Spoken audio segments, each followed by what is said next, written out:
Q&A, Dr. Tentori.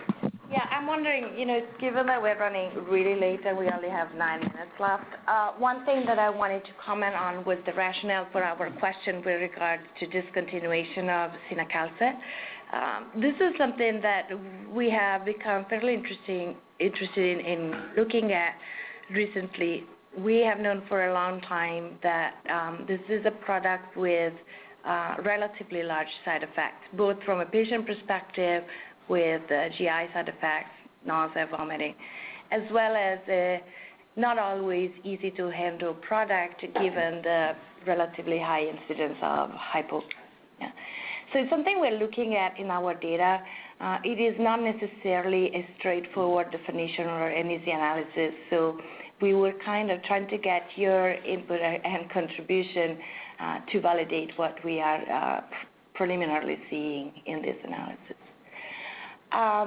This whole section about potassium, we thought it might be of interest given that, as you know, there are new products that are being launched on the market or in the process of being approved for the treatment of serum potassium and specifically hyperkalemia.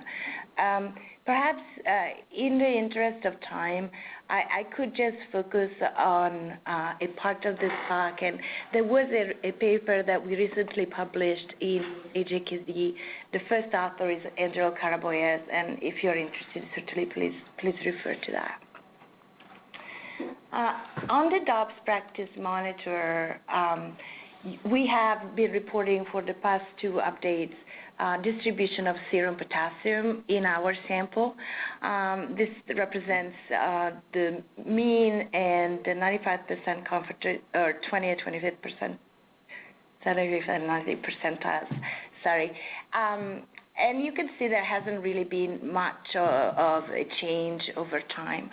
What might be more interesting is when we look at distributions and so specific categories.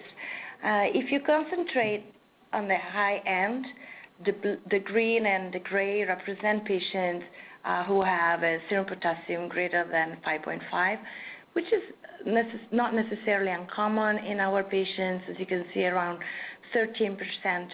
And then similarly, though, there are patients for whom low serum potassium, below 3.5, is also common. That's about 8 to 9%.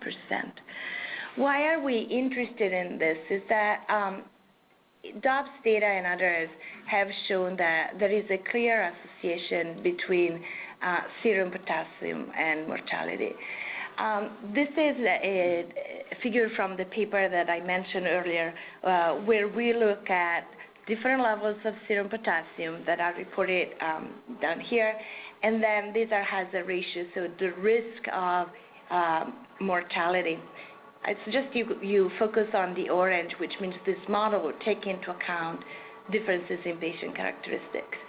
And clearly, a serum potassium above 5.5 was associated with about a 10 to 15% increase in serum mortality. This likely is due to an increased incidence of arrhythmias and sudden cardiac death. We know that sudden death is one of the major causes of mortality in our patients. We also know that low serum potassium, so in this case less than 4, has an association with adverse outcomes. And in this case, this might be driven more by malnutrition. In fact, when we look at the distribution of serum potassium and, for example, serum albumin, patients with low potassium also tend to have much lower serum albumin, lower phosphorus, indicating that the nutritional intake might not be optimal. Now, this data do suggest that hyperkalemia is a risk factor for adverse outcomes. While improving nutritional status is obviously something that dietitians in the units have been trying to do for a very long time, and it is certainly very challenging. These new treatment regimens with resin or binders of potassium might be a relatively easier way to lower potassium levels within a normal range, and in that sense address the potential cardiac risk factor for our patients, while also allowing for a more liberal use or nutritional intake, both in terms of protein and other types of nutrients. I wanted to just point your attention to the current use of potassium binders. This is the use in the DPM sample, no real change, and a really small proportion of patients, overall between 2 and 3% of patients being prescribed a potassium binder resin at any time. This would be things like Kayexalate. Whether this is an acute prescription versus a chronic prescription, but in either case, as you can see, this is very uncommon. This is in clear contrast with the practices outside of the U.S. So, for example, in Europe, and I apologize, I'm trying to advance here. For example, in Europe, can you please help me? Thanks. The use of resins is significantly higher. If you look, this is an older paper looking at resin use in other countries, with about 40 to 45% of patients in France being treated. That it was certainly the practice, although slightly less common, in Italy, which is the country where I trained. It's often given as a chronic prescription, typically in the non-dialysis day. So, for example, Tuesday, Thursday, and then the weekend for patients on a Monday, Wednesday, Friday schedule. As those of you who have used them know, these resins are certainly effective in lowering serum potassium levels. They also have significant side effects, both from the standpoint of the patients as well, potentially much more significant GI side effects. So we know that the use is different in other countries. This might allow for prescription of other drugs, for example, RAS inhibitors, ACE inhibitors, that have an indication in many of our patients, for example, those with diabetes and proteinuria, or those with congestive heart failure, and that are substantially underused, at least in the U.S. population. So this data, looking at what's been done outside of the U.S., suggests that there is certainly an opportunity for improvement in the management of high serum calcium, and that perhaps these newer agents would be a useful tool at our disposal. As I mentioned, I'm not going to get into the issue of dialysate potassium. This is certainly something I am very interested in. This is a practice that is variously modifiable. As I mentioned, and we will post these slides online, the paper was published in AJKD in November of last year, but I will give away the bottom line, which is the question was, is a dialysate potassium of 2 going to be beneficial or detrimental compared to a potassium of 3? And we didn't see any difference. So while very clearly dialysate potassium below 2, so the 0 and 1s are associated with an increased risk of arrhythmias, we didn't see any difference in terms of outcomes in patients treated with a 2 or a 3. And that was true independent of the serum potassium levels that a given patient had. Again, I refer you to the paper for more details. I just have one question that you, or a couple of questions, I guess, that you can answer after I just gave this away. And I think they're going to pull it up in a second. But basically the question is, what type of dialysate potassium would you prescribe if a patient has a pre-dialysis serum potassium of 3.5? And thank you for voting.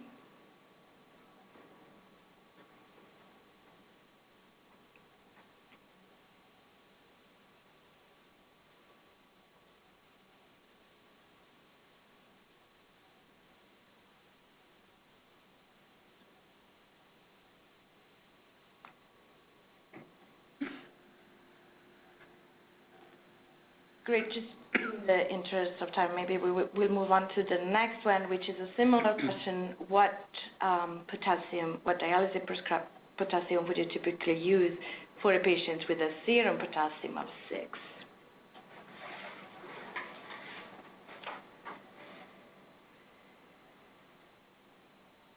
This is actually a case scenario that I find very interesting because I learned that the practices are dramatically different, not only between, for example, Europe and the U.S., but even across units in the U.S. I'll say I am a little bit surprised by the use of zero case because that is actually a practice that most providers do not allow it in the outpatient setting, and it might be that the responders are actually operating in hospital-based units. The one case are also sometimes frowned upon. The rationale for not using very low potassiums in the bath for patients with severe hyperkalemia is the notion of minimizing the gradient between the two, which is potentially a pro-arrhythmic factor. I'm very pleased to see, at least from my perspective, again, we don't have a final answer for sure, but that the 2 milliequivalents seem to be the most common answer. So I just encourage everybody to kind of think a little bit more about dialysate composition in general, not only for potassium, but also for calcium, bicarbonate. This is something that is very easy to modify. I didn't show the data, but really it didn't make a difference in our data whether you were customizing a dialysate composition for a given patient or not. It's something that we can do very, very easily. There is a question about monitoring potassium at home using something similar to a glucometer. I think it's a balance. If you have a patient who routinely comes in with a potassium of 6, 7, that's clearly a very high risk factor. There might be an indication. However, those patients are typically those who are more indulgent on themselves or are more have more liberal diets. I would be a little skeptical that they would actually take the time to measure their potassium. In general, I also think that we should try to be as least invasive and as possible on the everyday life of patients who are already at the unit 3 times a week.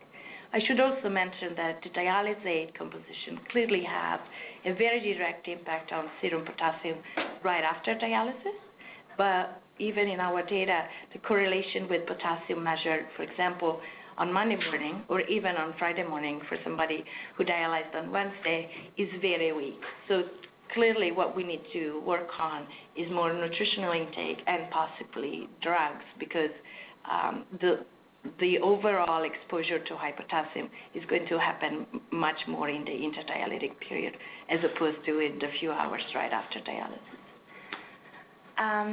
I think we can close it here. I appreciate you staying on a few extra minutes, and we will see you in about 3 months for our next DPM. Meanwhile, these slides will be posted on the web, and please check out the website as well. And we'll just to remind folks again that we do have CNE credits available as well for those interested in obtaining them with the information available on the website. Thank you, everybody, and have a good afternoon. Bye-bye.